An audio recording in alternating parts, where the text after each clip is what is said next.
Thanks so much for coming out. I'm Ryan Nicodemus. This is Joshua Fields Millburn. The two of us run a website called minimalists.com. And Josh is going to read from our new book, Everything That Remains, here in a little bit. But first, I'm going to tell you guys a story about how I became rich, if you guys are interested in it. Yeah.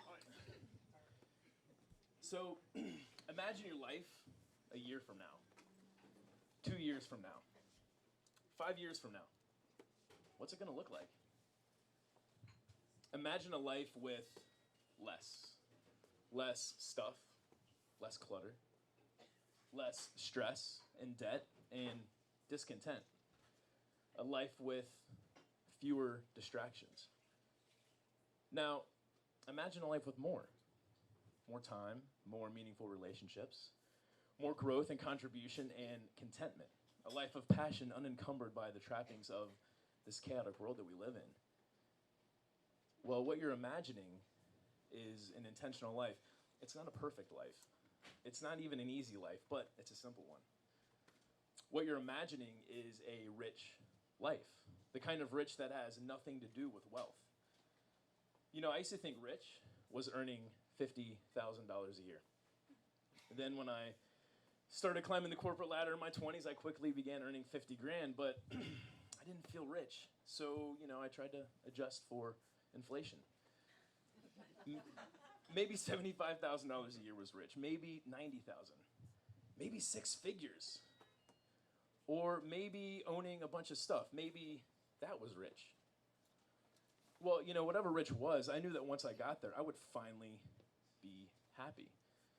So as I made more money, I spent more money, all in the pursuit of the American dream, all in the pursuit of happiness. But the closer I got, the farther away happiness was. 5 years ago, my entire life looked different from what it is today. Radically different. I had everything I ever wanted.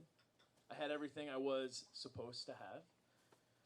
I had an impressive job title with a respectable corporation, a successful career managing hundreds of employees. I earned a six-figure income. I bought a fancy new car every couple years. I owned a huge 3-bedroom condo. It even had 2 living rooms.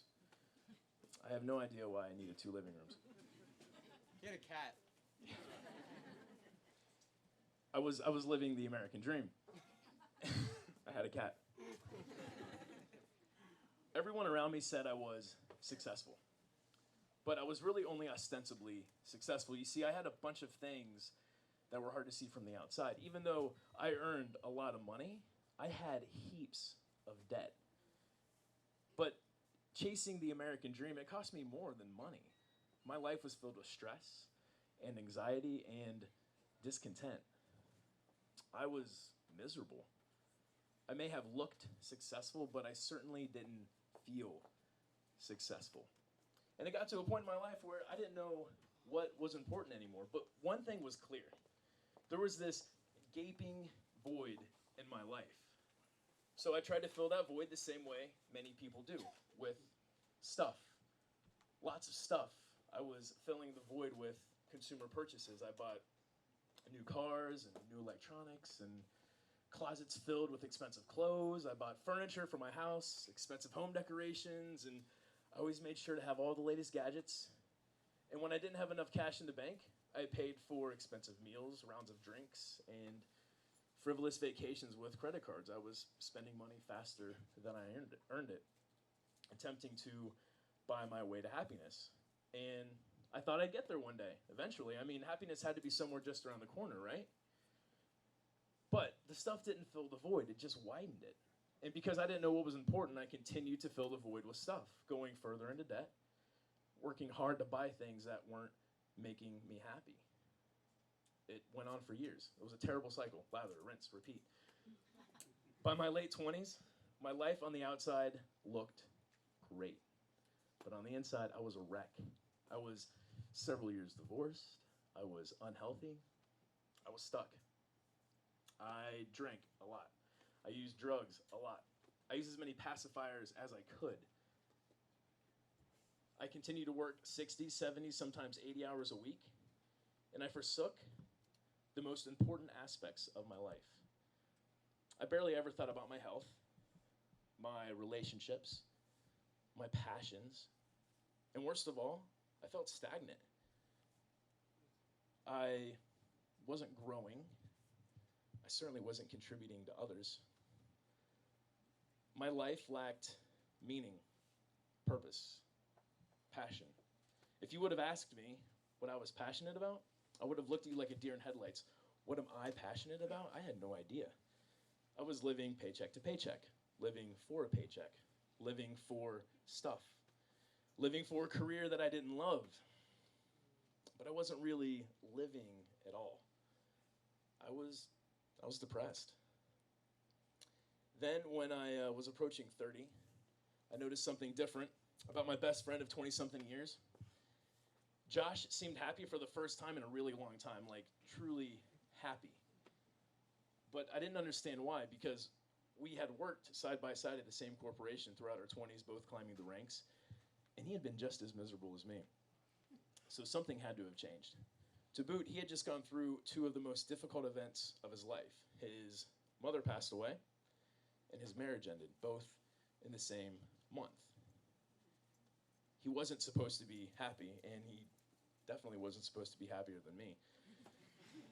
So I did what any good best friend would do. I took Josh out to lunch, took him to Subway, and I sat him down and I asked him a question.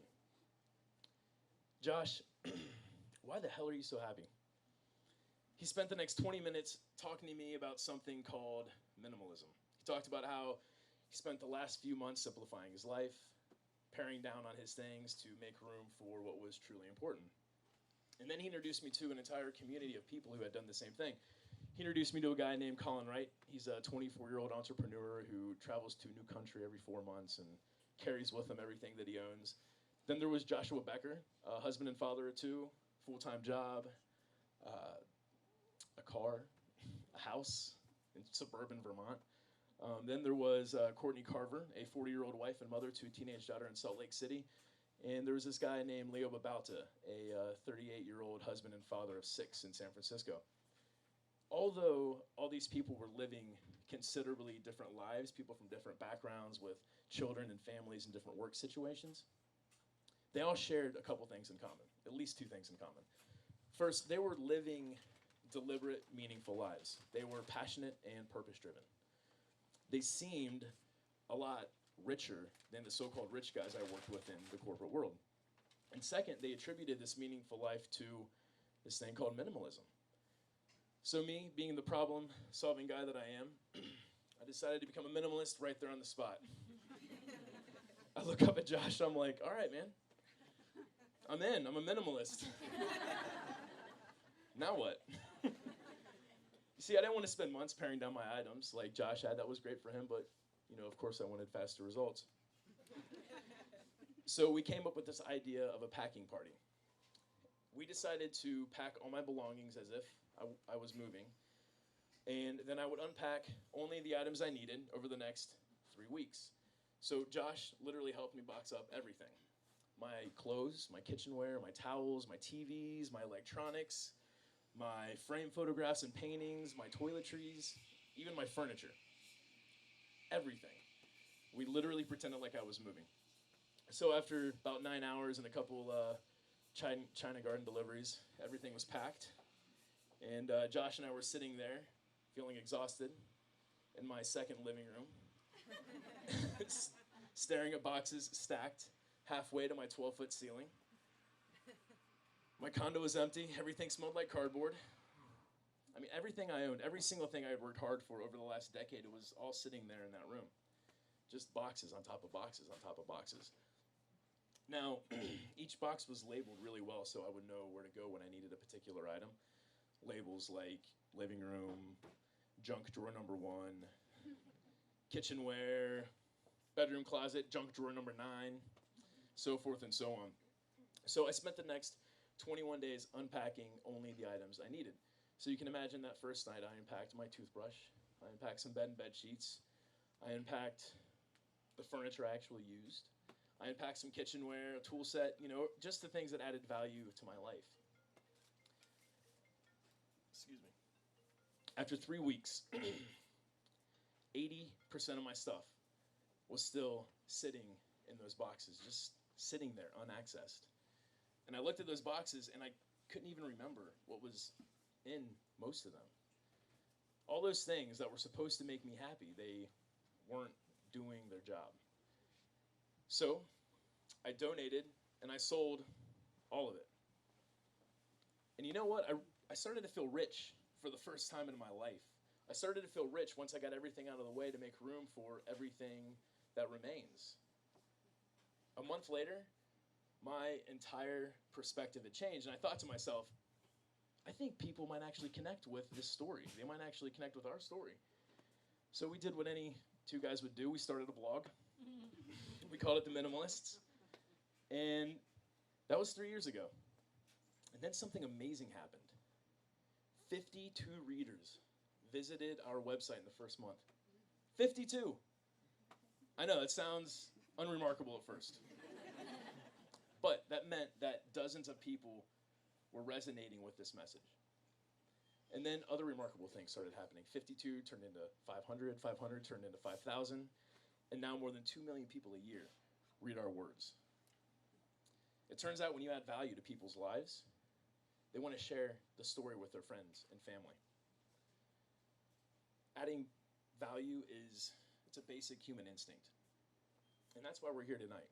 We hope to add value to your guys' life. So, a couple years ago, Josh and I moved out from Ohio to Montana into a cabin in the middle of nowhere. And we started writing a book about our lives. Do we have a book up here? I don't know. Does anyone have a book? We don't need it. Here we go. Here we go. Yeah. So, here it is. And everything that remains, Josh and I, we write about our stories of how we were suit and tie corporate guys to minimalists. But this is not a how-to book. This is a why-to book. Even though Josh and I wanted to tell our stories in this book, we really wanted to help people bridge the gap from a discontented life to a more meaningful life. So I'm going to turn it over to Josh and let him read a couple chapters out of this. I think he's going to read a chapter. I don't know if anyone's read this yet, but the second chapter, it's pretty emotional for him. So if he starts crying, let's give him a little support. Thanks, man. Appreciate it. How does this work? All right. Can we give Matt a round of applause? That was just amazing.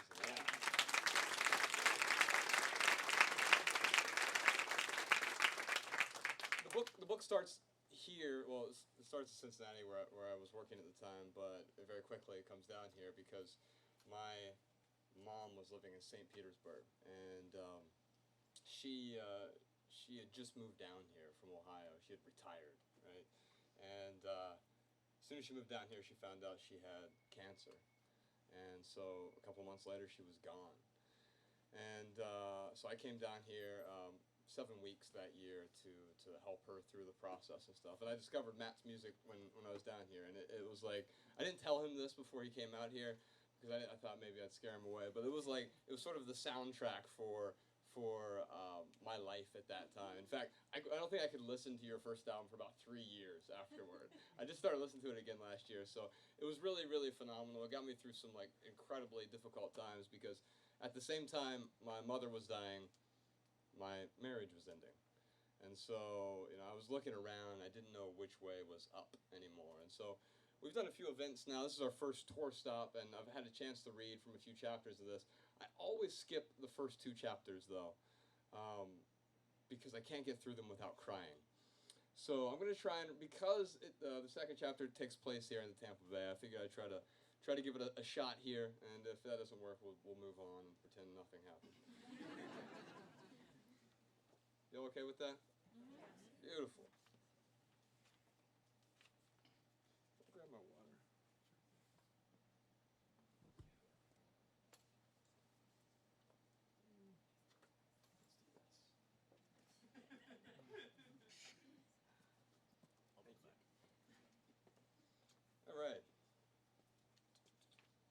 I'm going to skip past the first chapter because that makes me want to cry for a different reason. It takes place in the corporate world where I'd worked for a long time, and it's sort of about the banalities of the corporate world. And hopefully I do a good enough job that you want to cry after reading that too. So just to give you an idea, the book is written like this. It's written as a first-person narrative from my perspective, but Ryan and I have been best friends since we were fat little fifth graders, and we interrupt each other a lot. And so that's how the book is written. It's written with 108 interruptions from Ryan, where he just butts in sort of like the middle of a chapter, middle of a sentence, right? And you literally get interrupted because they're in the form of endnotes. So you have to flip to the back of the book to read Ryan's endnotes. And so I'm not going to read his endnotes during this, so we'll get past that. It's sort of the beauty. You get to choose, right? As with anything in life, you kind of get to decide. So we'll read a bit from the second chapter and see how it works out.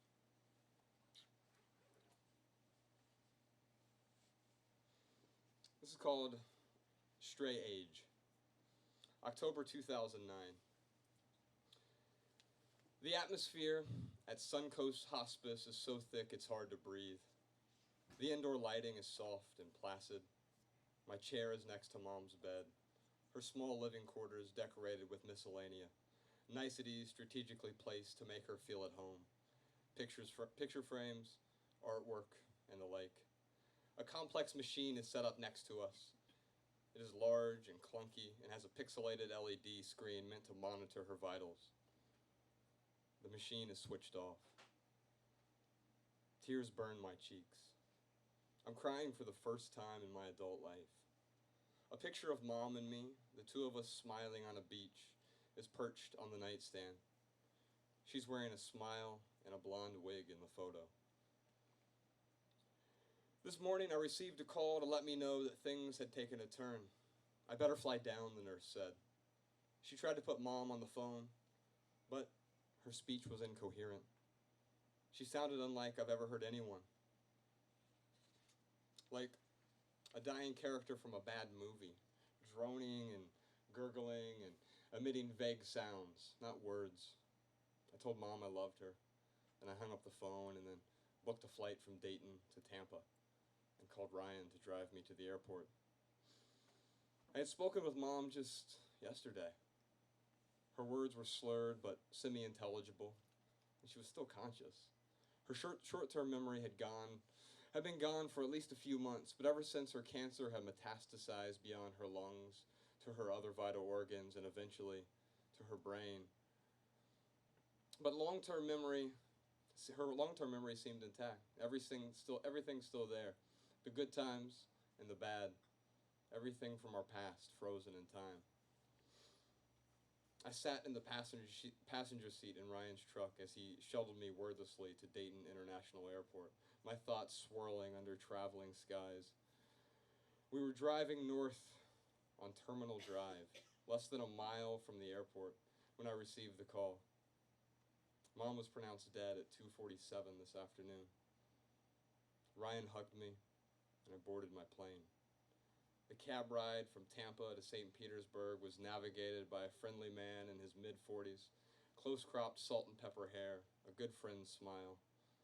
His radio spat out back-to-back Michael Jackson tunes. "Are you okay, man?" he asked, sensing my mood. "My mother's dying," I said. I couldn't speak about her in the past tense yet.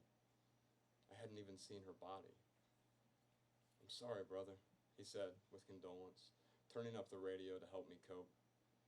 "You Are Not Alone" played through the speakers, and MJ reassured me through the rest of the drive. It's almost 7 p.m. now. Last light is draining from the Florida sky outside Mom's Suncoast window. Sunset coming through blinds and long, repetitive slats. I've been here less than 5 minutes.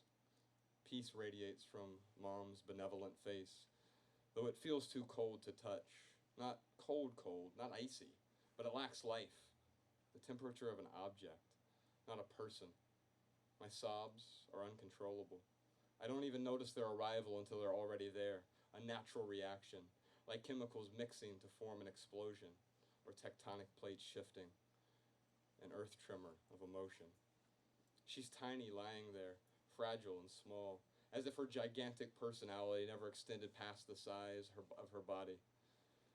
I want to hug her, to lift her frail, wilted body and hold her, to somehow bring her back to life, back to this world, and tell her I love her, tell her that I'm sorry, and that I didn't know what to do, and I wasn't the grown-up man I pretended to be. I wasn't as strong as she assumed I was. I want to tell her that I would have done things differently. I want to yell this at her, at everyone. It seems we don't know how to love the ones we love until they disappear from our lives. I'm sorry, I say through the sobs. My shirt is wet. The room is inhabited by just me and what's left of my mother. Her flesh, but not her. She's not missing. She's just not here anymore. I'm sorry. I'm sorry. I'm sorry.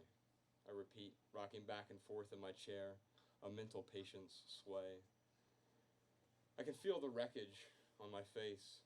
The tears are a strange catharsis, a release of every spasm of guilt and rage and regret.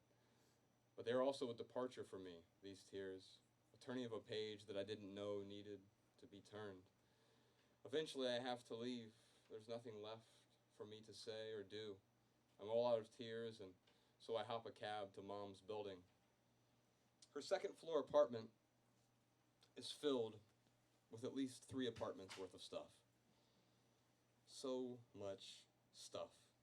It's not a hoarder's home, but there are a lot of material possessions. 64 years of accumulation. Everything, especially her hawking antique furniture wedged beneath dwarfed ceilings, seems too large for the space it occupies, like something out of a Tolkien novel. The living room is festooned with sentiment, dozens of framed photographs, overstuffed albums, artwork she has owned since I was a child. Ornamental embellishments have colonized every corner, nook, and alcove. Handmade doilies cover most flat surfaces, more doilies than I can count. Adjacent to the living room is Mom's kitchen, where cabinets are stuffed with several eras of mismatched plates and bowls and coffee cups. Every drawer is under the dominion of ill-assorted utensils. Inside the bathroom, a decade of makeup lives in a wicker basket next to the toilet, above which the shelves are neatly organized with enough hygiene products to start a small beauty supply business. When I open the linen closet to assess its contents, I'm faced with stacks of mismatched bath towels and dish towels and beach towels and bed sheets and blankets and quilts. It looks like someone is running a hotel out of this tiny closet. I haven't even glanced at the bedroom yet. Suddenly, it occurs to me for the first time, I have to figure out what to do with all this stuff. I sit on the couch and look around, stand up again, look around, take it all in again, and then close my eyes, breathe in through my nostrils. It smells like potpourri, fennel, and rosemary. I walk over to the stereo, a hand-me-down from my teenage days. I have only one CD here. I place it in the stereo and play the 5th track.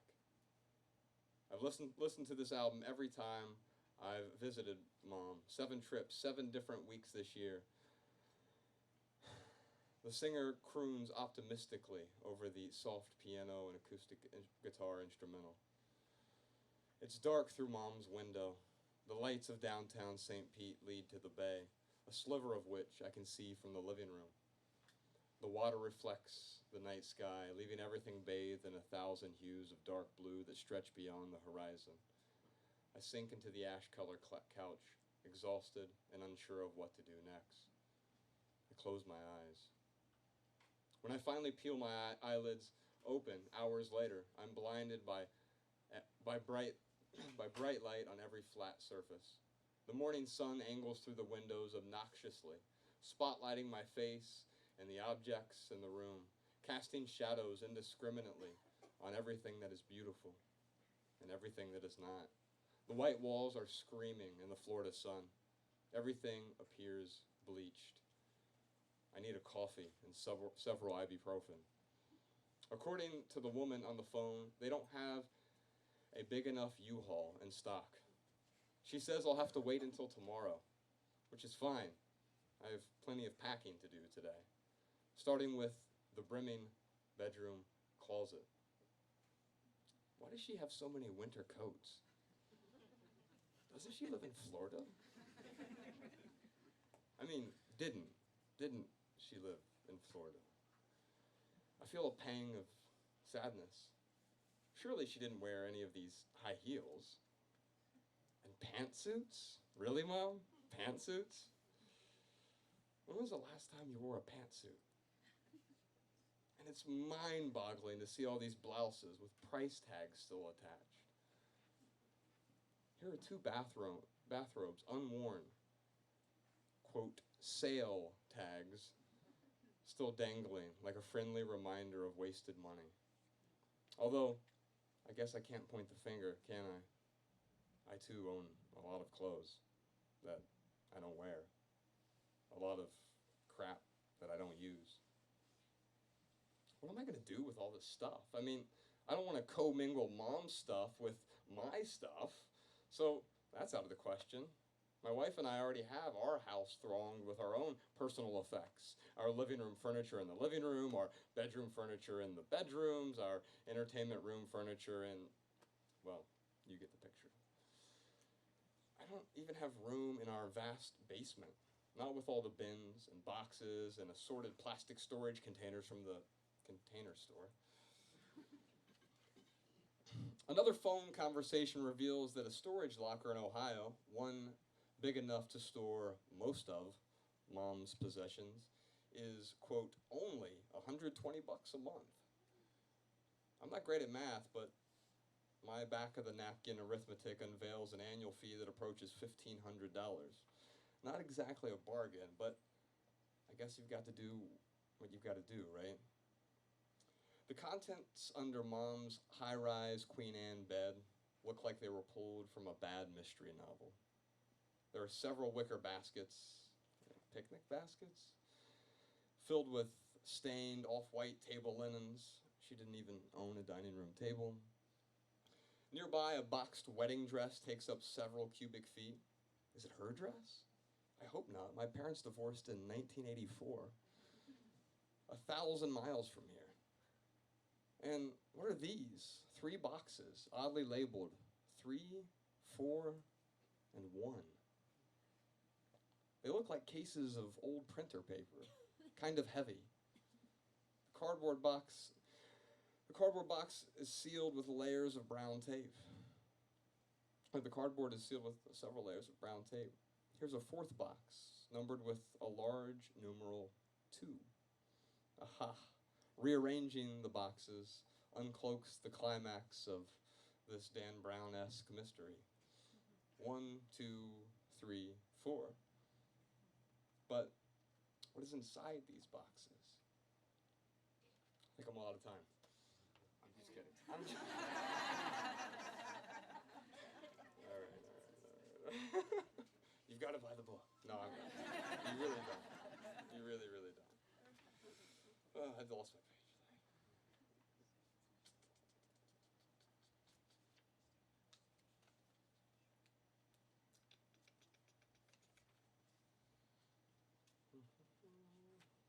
Oh yes, 1, 2, 3, 4. But what is inside these boxes? The first box reveals the same contents as the second, which contains the same contents as the last 2 boxes.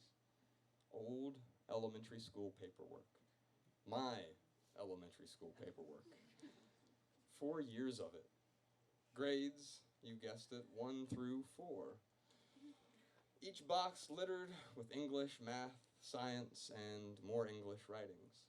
And then Ryan has a long footnote to make fun of my handwriting. I'll skip past that. But here's the real mystery. Why? Why was Mom hanging on to decades-old schoolwork? She obviously wasn't getting any value from it. After all, the boxes were sealed, unaccessed for 20 years. Just sitting there, tree bark in a box. If she were here, she'd probably tell me that she was holding on to a piece of me in those boxes. But how?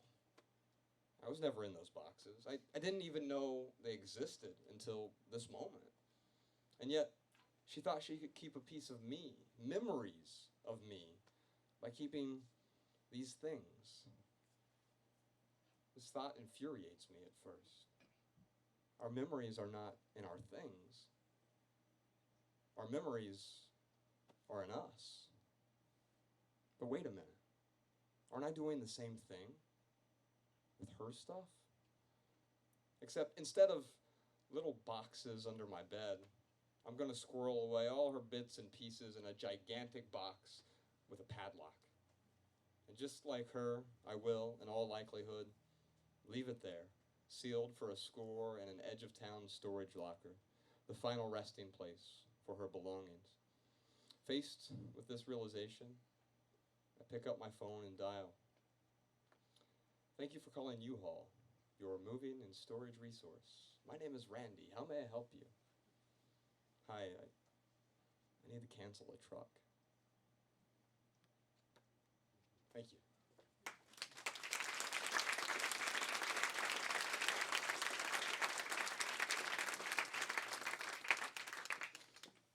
Wow, thank you all for coming out tonight. We're really here for you, so it's great that we get to come up here and pontificate for a bit. But this is really just a great excuse to get Matt to play some songs.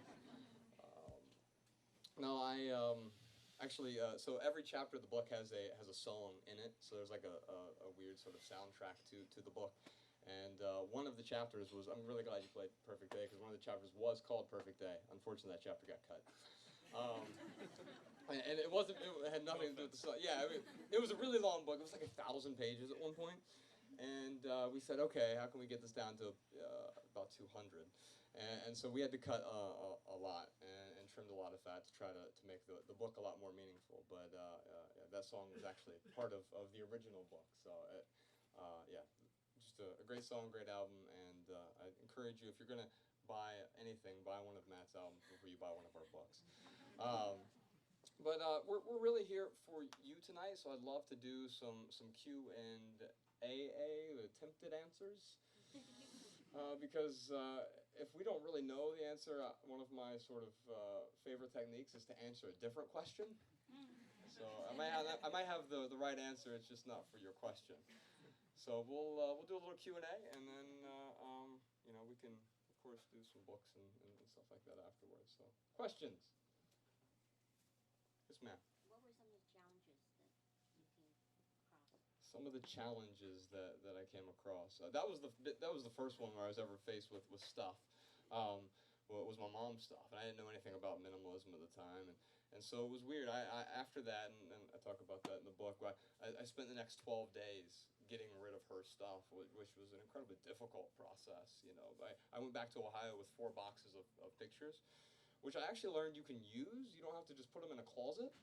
You can actually do something with pictures. You can scan them. You buy like a little scanner on Amazon for $30, and you put them in a digital picture frame, and people actually look at them. It's way better than if you shove a photo album onto someone when they come over to your house. People actually want to look at the digital picture frame. So that was by far the most challenging aspect. Everything after that was much easier with getting rid of my own stuff. Although the easiest part was getting rid of Ryan's stuff. I find it so much easier. Like, we were doing the packing party thing, and I just had a trash bag. I was just scooping stuff into it. Really, really easy for me to get rid of his stuff. I find the hardest part is really getting started. For me, after I came home, like I said, my marriage ended, and I wrote about that. It's actually an uplifting book. Just get past the first three chapters, I think. I think once you get past those first 3 chapters, for me, it was my life, right? And so when I got back to Ohio, I discovered this thing called minimalism, right? And through the people that he had mentioned, Colin and Joshua and Leo, and all these different people who were way different in their lives, and I said, okay, they can do this, I can do this, I can have my own, because they all had different flavors of minimalism. And I was like, okay, I don't want to be the guy who lives out of his backpack and travels the world. I like having a kitchen table, and it doesn't fit well on the airplane. And so I like having things, but now all the things I have add value to my life. Why Montana? Oh, why Montana? Because it's the most beautiful place I've ever seen. It really is. It makes me feel better. We won a trip to Maui in our old corporate days, and it makes me feel better than Maui made me feel, honestly. So if you ever get a chance to go out to Western Montana, you will not be disappointed, I promise you. For sure. Plus we wanted to do the whole, the whole, Thoreau thing, cabin in the middle of the woods, which is great for like 4 months. But then we had to move to the big city where there was like 67,000 people. Good question. Everybody always asks that. I have a question. Yes. Okay, so now that you have more time, maybe not, and you're following your passions, you're doing all this great stuff, and thank you, by the way. Thank you. What are your other passions? Like, what else do you have time to do? Yeah, I'm passionate about a lot of things, especially in Montana. There's so much to do out there. I really love to snowboard. I really like hiking. I'm getting into biking, longboarding. I just pick up a bunch of little hobbies that I really enjoy doing. Anything with a board, pretty much, except waterboarding. Tried that. Yeah. And Josh just sits in a room and writes all day. That is his hobby. I'm really passionate about it. Yeah. No, I always wrote fiction for like a very long time. I wrote fiction. This whole nonfiction thing. The reason y'all are here is a really beautiful accident. I'm glad it worked out that way, and I've been able to contribute in a much different way by telling our story, and I feel really fortunate about that. But for me, just writing fiction has always been something in my life that I've been very, very passionate about. I also teach a writing class, which I really enjoy. I'll expound a little bit more. Oh, go for I'll it. say too, besides boarding, I also do other things. No, it's really cool because we have this opportunity now to invest in people. So we started Asymmetrical, where we've got like 4 or 5 authors who we're just kind of helping them, refine their work and get better at what they do. So it's really nice to work with these people who we've built relationships with for the last 2 or 3 years and kind of help them get their work out to an audience. And then I'm trying to think what else. Are you referring to the Simple Year people? No. What? She asked if we were referring to the Simple Year people. Oh no. No. Yeah. Oh, I'm sorry. I'll start doing that. Her question is we have a lot of time on our hands now, even though we will be on the road for like the next 8 months. But she asked, what we do with our spare time. But yeah, no, it's really nice to be able to invest in other people, and we do that as much as we can. I don't know if you guys have seen like minimalist.org, but we're, starting up communities in different cities, and Tampa is one of the cities. We're kind of looking for someone to take the lead on that if there's any takers. Well, you don't have to tell me now. You can just go to minimalist.org and check it out. But yeah, it's nice because every city we go to, someone inevitably will come up and say, "Wow, this is really good. I really love these people. Like, how can I talk to these people?" And I'm like, "I don't know. Like, go ask for their name and number. Like, we're all adults." That wasn't working. No, it wasn't working. So we're trying to facilitate that for folks. But we're still trying to figure it out. But we're just kind of investing in people as much as we can, really. Yeah. Yes, sir. Did it help move you towards self-actualization and more existentialism in your life? How did that play out in what ways? He's using words I don't know. No, I'm just kidding. The question was, has it helped us move towards self-actualization and existentialism? This is what I'll say about self-actualization. I don't think anyone ever actually gets there. And if you do, I'm so sorry. Because really, if people don't know what self-actualization is, it's basically being your ideal self. It is being your perfect self. Imagine who you want to be, what you want to have, the things that you want to have in your life, and you're there. The way I look at it is self-actualization it's kind of like looking down a really long road, like if you're in the desert, and the road kind of goes, but never really touches, but you're kind of always seeing something in the distance. So I haven't self-actualized yet, thankfully. But no, certainly working towards that, for sure. Do you want to talk on that, or? I agree with your metaphor. At least somebody does. Yes. So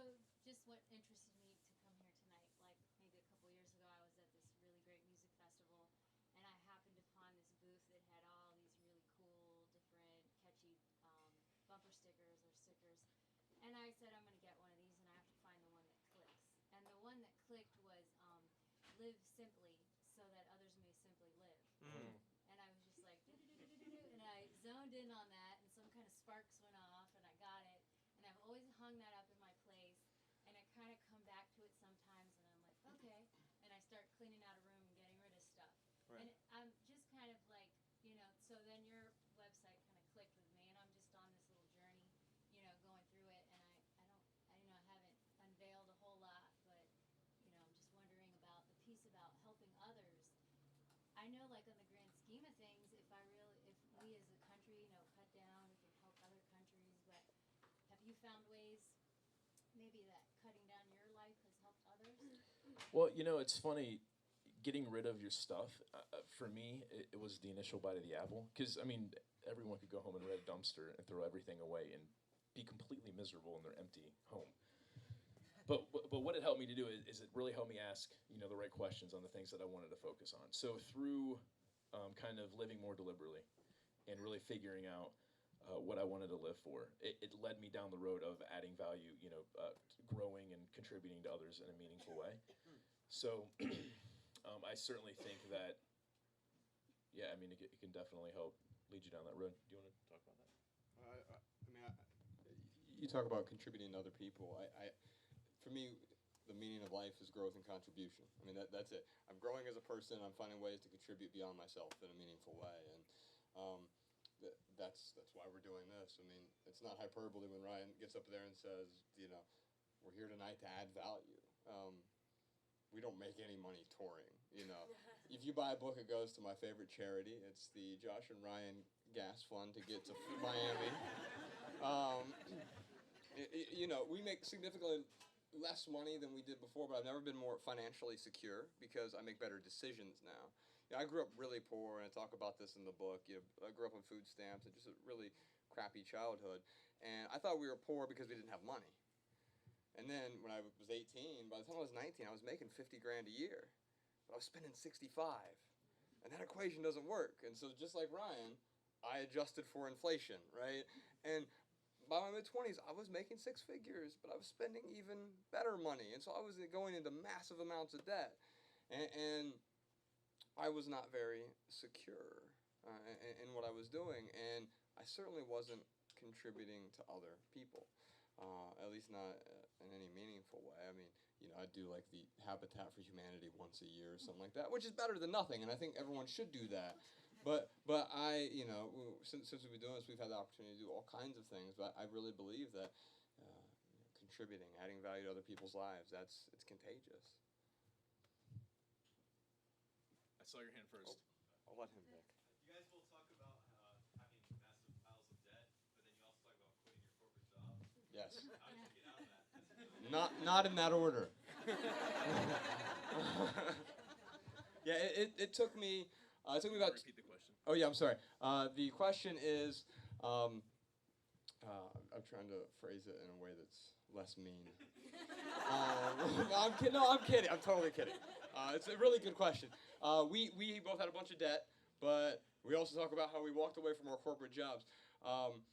Here's the worst advice anyone could ever give you: quit your job and start a blog. I see it all the time, and it's amazing to me because it's just terrible, terrible advice. Or here's the other really bad advice: you should follow your passion. If Steve Jobs would have taken that advice, he'd be a yoga instructor in Portland. And you know what? He would have been a great yoga instructor, and that's great. But I think that advice presupposes that you have some sort of predetermined... See, I told you I'd answer a different question.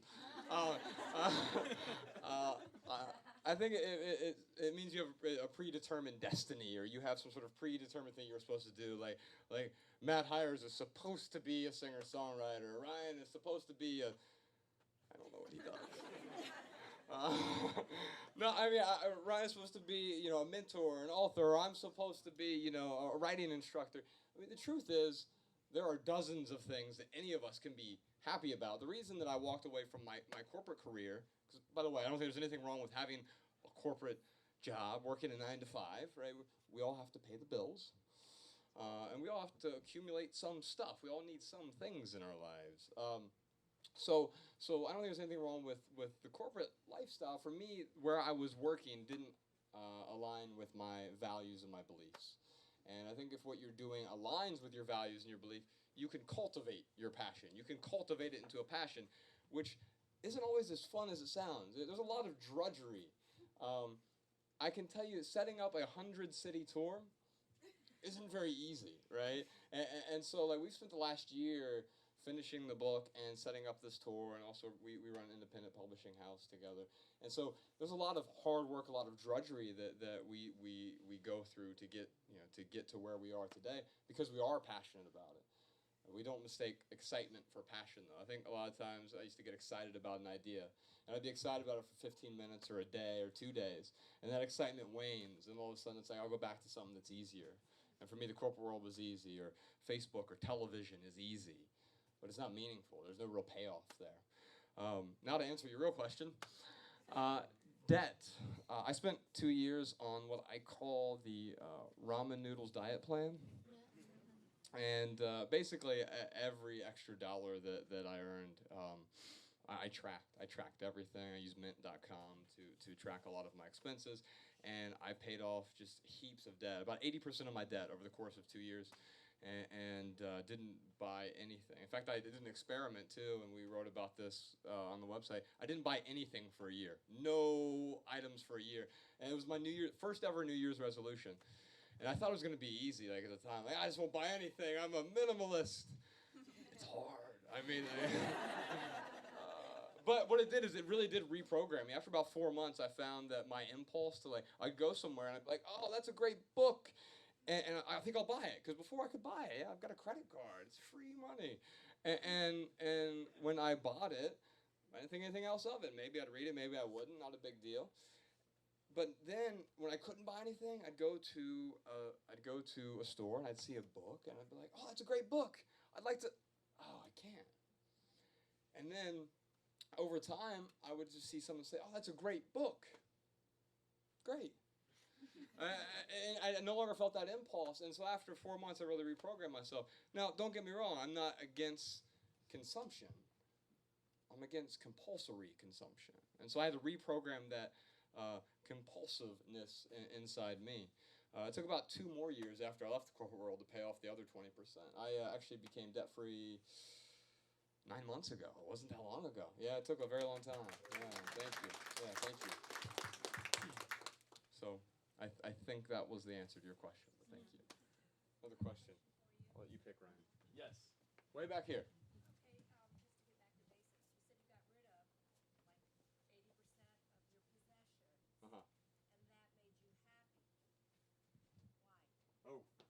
No, I think that's Ryan tried to clarify that. So the question is, you got rid of 80% of your possessions.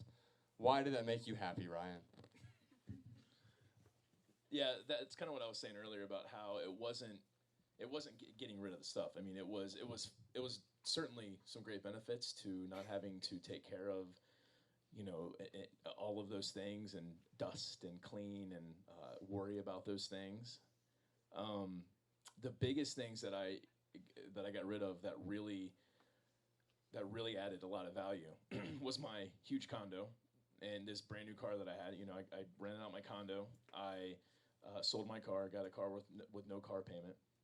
But kind of what I was saying earlier is going down that road and starting to live more deliberately was allowing me to focus on more important things. So I had spent so much time just accumulating and trying to get the highest promotion I could and earn the biggest paycheck that I could and have all the stuff. And once I was able to get rid of that and put my focus in other places, I started to be able to focus on things like my health, my relationships. I mean, my mother lived a half hour away from me, and I saw her maybe 4 or 5 times a year, like major holidays, Mother's Day.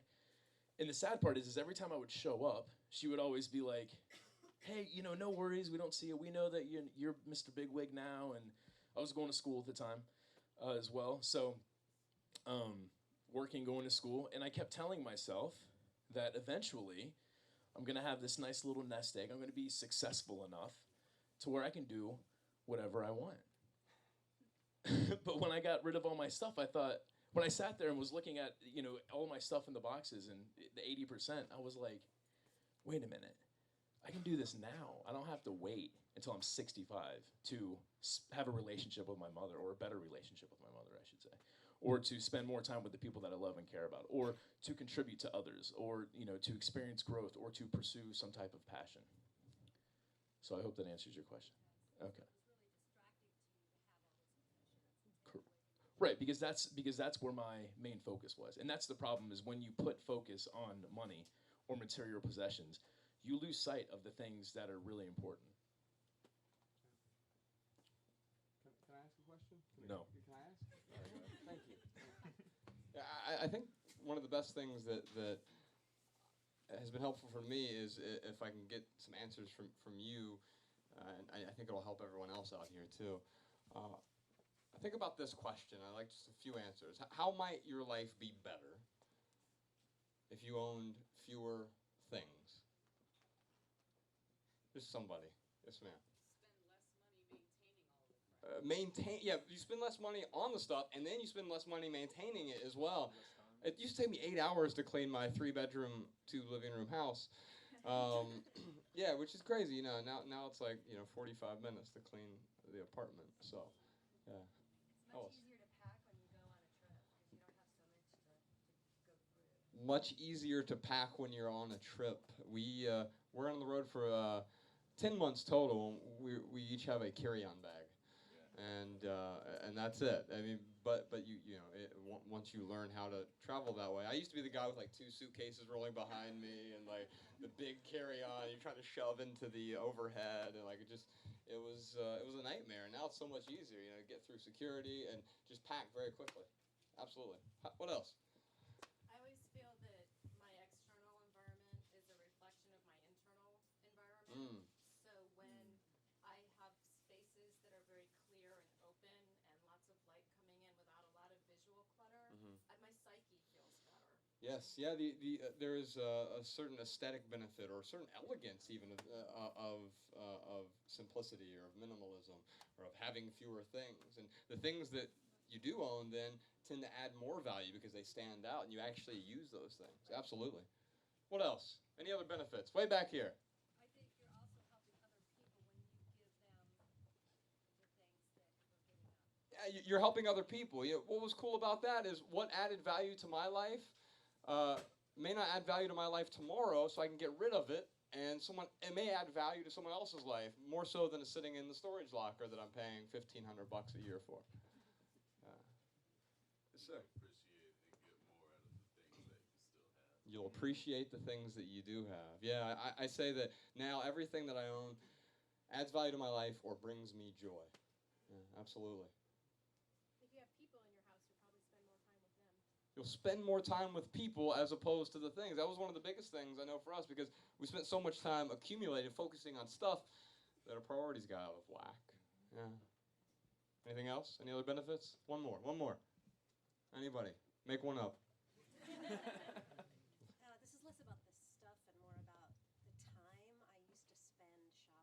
Yes. Like when people needed to find me, they knew I'd be shopping. Yeah. And then what I didn't keep, then I would be spending time returning.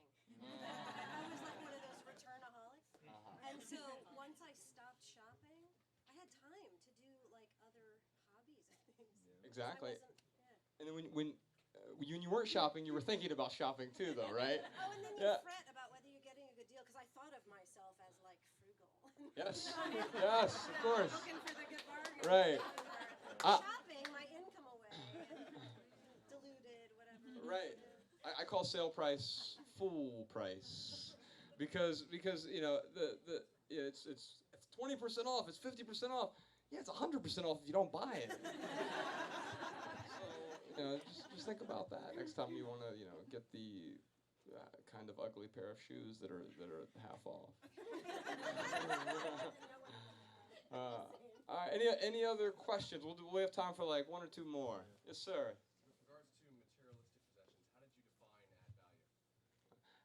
With regard to material possessions, how do you define add value? So it's a very individual question, right? So it's either something I use, I have some particular use for, or it's something that I get great joy from. We get people all the time who come to our events. Thank you. We get people that come to our events all the time. They say, I could never be a minimalist because I have all these books that I just love, and I love the smell, and I love the way they feel, and they're so amazing to me. Keep your books. I mean, they sound great. Can I borrow one of your books?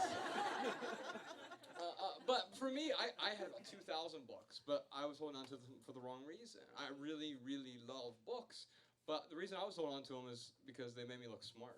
I don't have a college degree, and like it was a way for me to say, look at all of the books that I own.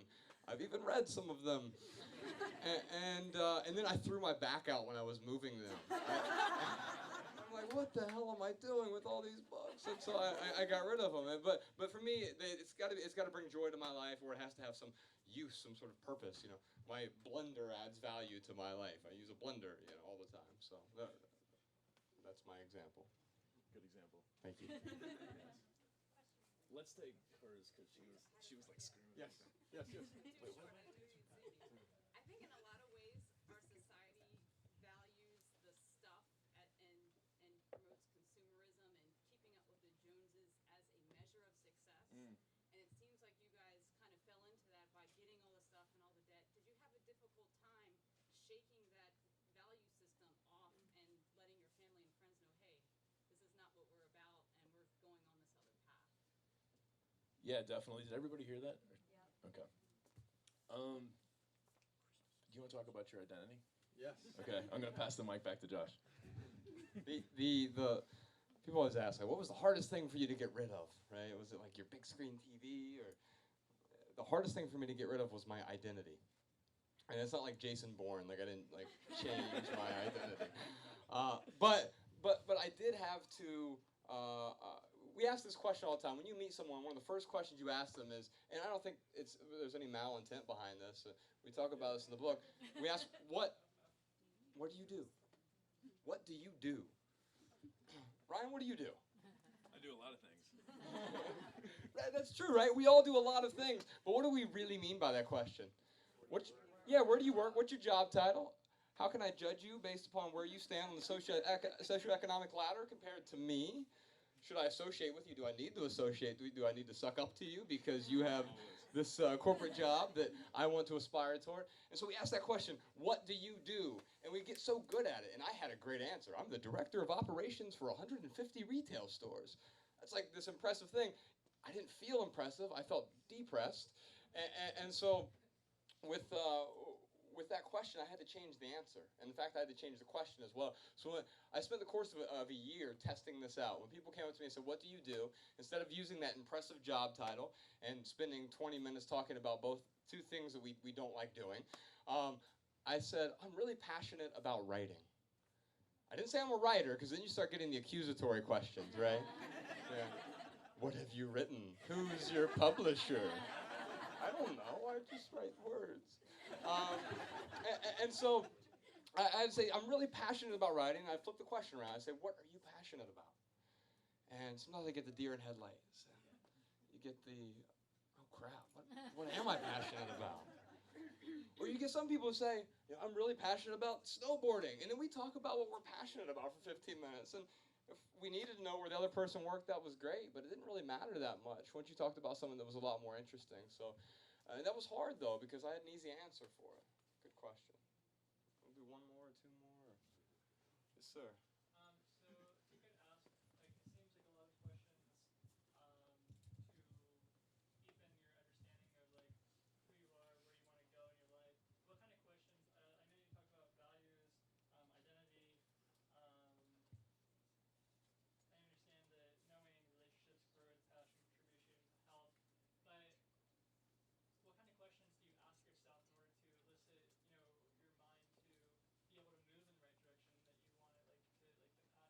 It's like it seems like I was just curious about how do you? I guess it's about what you're passionate about. So did you like one day just realize like what is it that you're passionate about? You just started really thinking about that really hard and just trying like you just. Yeah, no.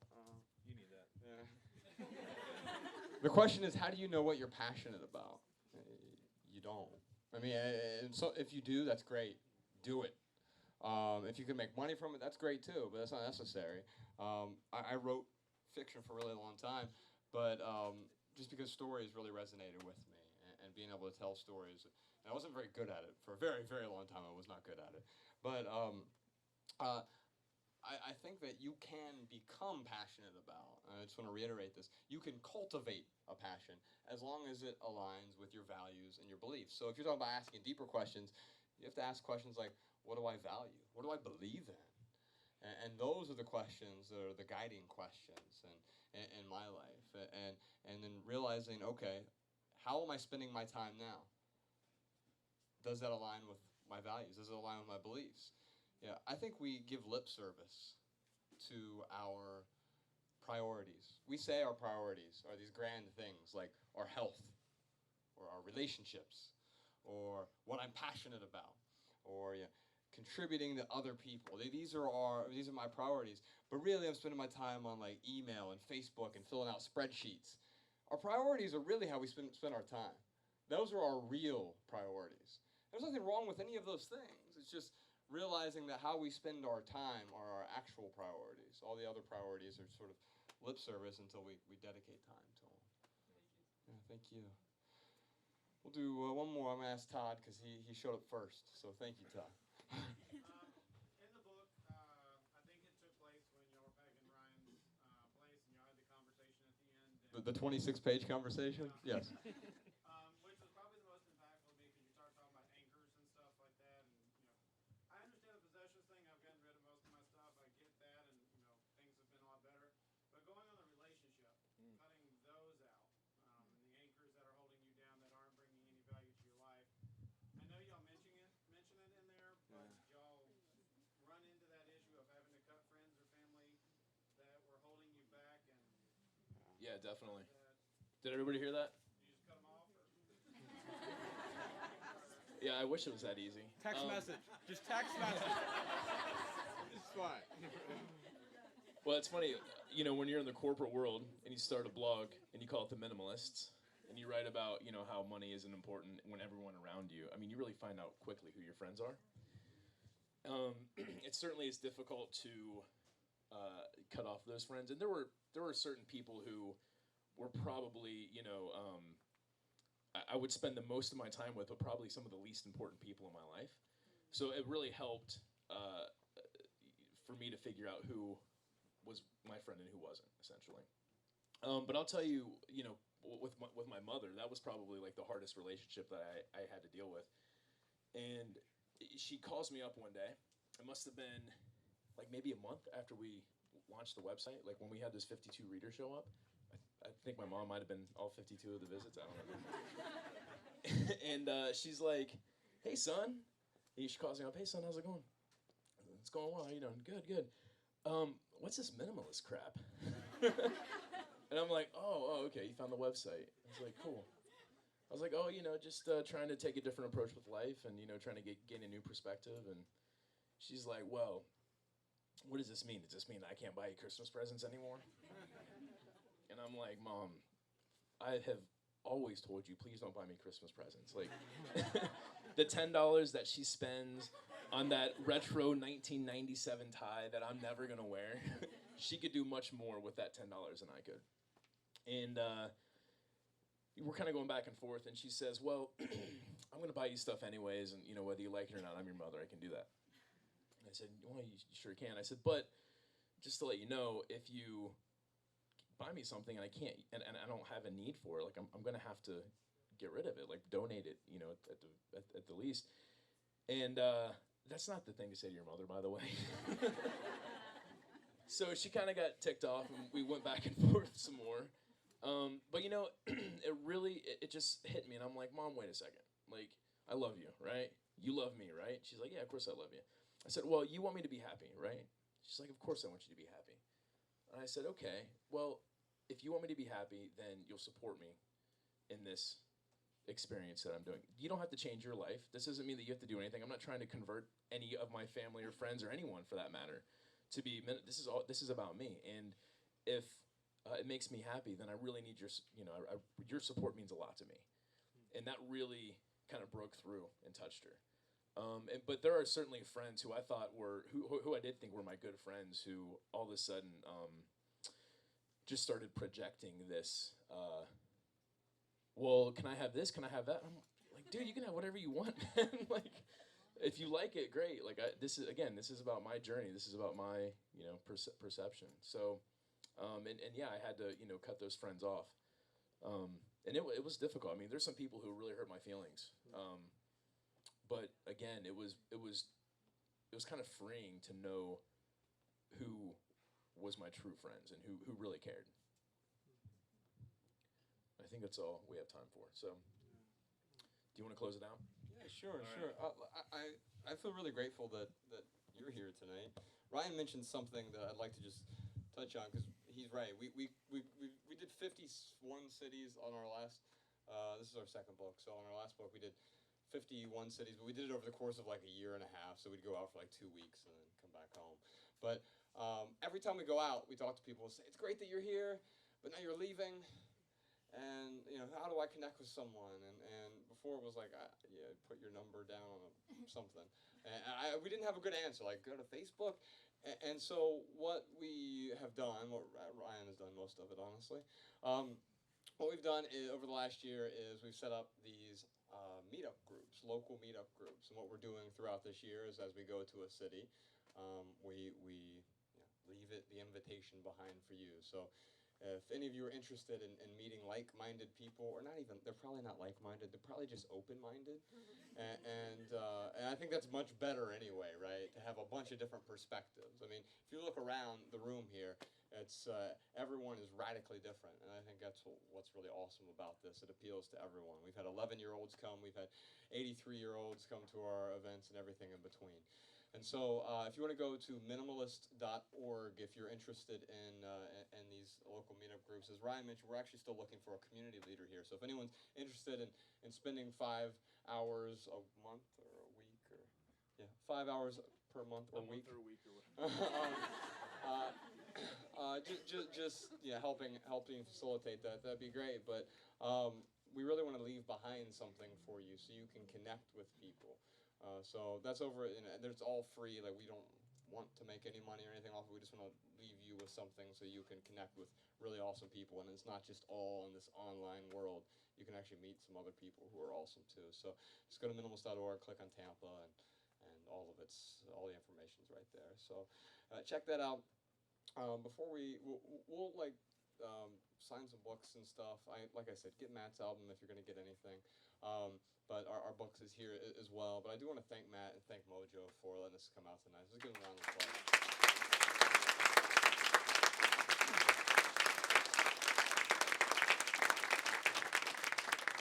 And really, I'd like to thank you. I really appreciate the fact that you're here. It means that we're not crazy, right? When we started these things, our first, this a couple years ago, we went out, and our fourth event, 2 people showed up. And it was awesome that 2 people showed up. At least 2 people were there, so it wasn't just us talking to each other. And it was really great. But the fact that you all are here is wonderful. And so, wherever you are in life and wherever you are in your journey, wherever you're going, I'm really grateful that you're here with us tonight. So give yourself a round of applause. Thank you so much.